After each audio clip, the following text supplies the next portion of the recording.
I love that the light is behind me because it makes my hair look like seaweed. But anyway, let's begin.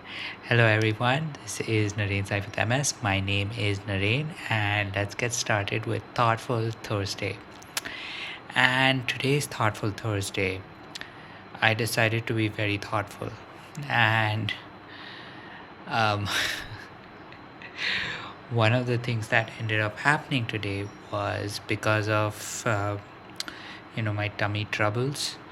I decided not to partake in yoga today, just because you know it is a little easier. I mean, with yoga I'm always scared and considering that you know the air passages are generally very open. uh, you know I was of course very scared, but the good thing to note is that I think my stomach has also improved. So at least one thing that I am happy for right now is that I'm a whole lot better.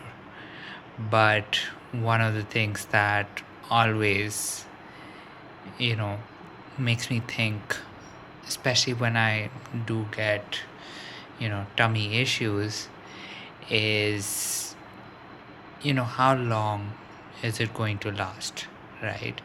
How much time do I have to give it, and is there actually going to be a certain period in my life, well, like how my hair is right now, is there going to be a certain period in my life where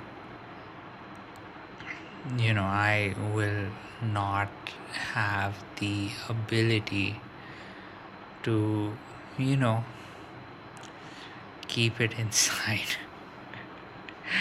And because that is something that I know happens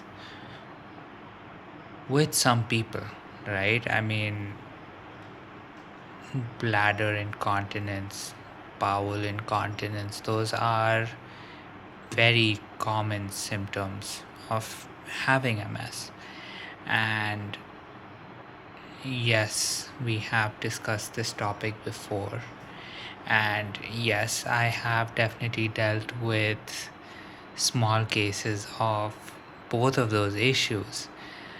But the one thing I did want to discuss today was at what point, at what time does something or a symptom like that actually become permanent, or maybe something that I cannot deal with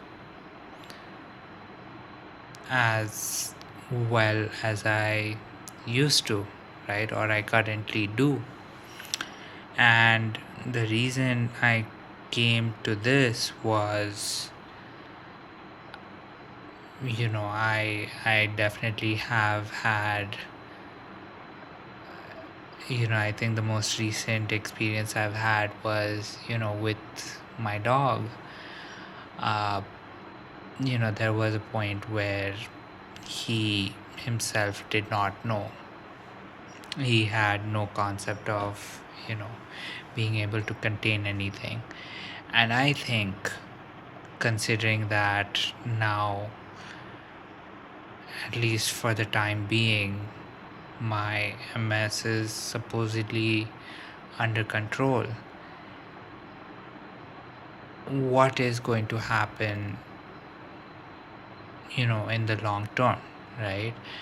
Being someone who has, been diagnosed so early on in their life, I know that, and also having crossed that halfway mark where now more of my life has been spent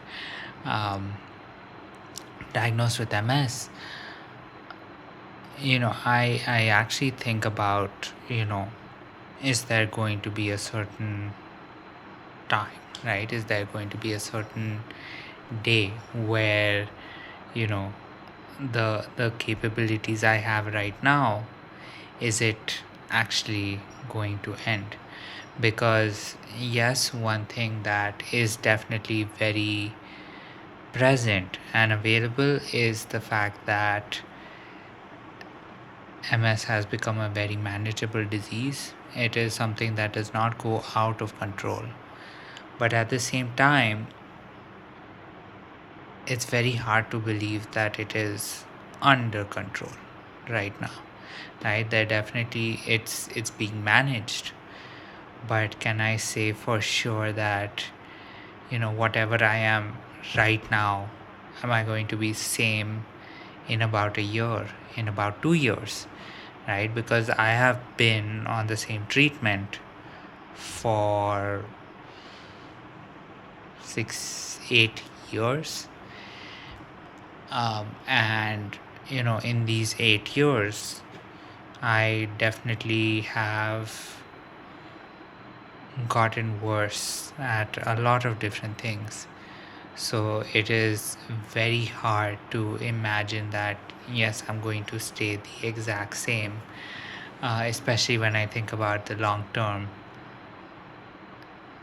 Especially when I think about the long term, right? Especially in the future, right? I mean, what are going to be some of the symptoms that are going to be more apparent? What are going to be some of the symptoms that are maybe going to improve over time just because certain things have happened, right? What happens when there are better treatments available?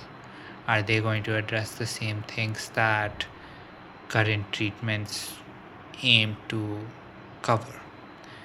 So these are some of the things that I've been thinking about recently, especially because there was a certain thing that did end up happening today. I actually had to travel a little longer than regular, uh, to use a washroom, throughout the day. And that actually made me think, because I do know that my walking has definitely become a lot slower now. And so I actually had to plan my bathroom visits with ample time to be able to reach the washroom without uh, without having an accident happen on the way. And when I say accident, I mean accidents of uh, many different varieties, right? Accidents dealing with tripping, accidents dealing with falling, accidents dealing with you know that, um, and just accidents where for some reason the other washroom is occupied for some reason or another, right? That is also something that can very much be an existent thing. And so it really got me thinking about, okay, is there what happens in the long term, right? What happens when you're you know 40 years into this disease? I'd be 56 when I would hit 40 years with MS, right? I'd be 80 when I will hit 64 years in this disease, right? So I wanted a little insight from your end, right? I wanted a little thought, a little insight, a little experience, a little um, bit of your own input as to what will long term with this kind of condition result in, right? I mean, we're obviously not where we were 30 or 40 years ago, where you know, I end up being someone that is bedridden. But if I'm not there, where am I? And yes, this is definitely a very sort of deep conversation that I'm bringing. And of course, it's also something that is very funny, considering that um, my hair actually looks like an unkempt garden right now. But yeah, I do want your inputs. I do want your insights as to, you know, what could happen in the future, right? What is there in the long term? Because at the end of the day, certain things will change, certain things will happen, um, definitely there will be many more advancements that are happening in the medical field. So, with all of that in this scenario, where do you think I will be in the very distant future? So, with that said, this is Naren Sai with MS. I am Naren. Of course, I hope that you had a great Thursday. And yes, that means we are going downhill, speeding up so that we can definitely uh, be on the lookout for the next weekend. And of course, with that being said, um, here's me wishing you a good night, sweet dreams, and I'll catch you tomorrow. Bye.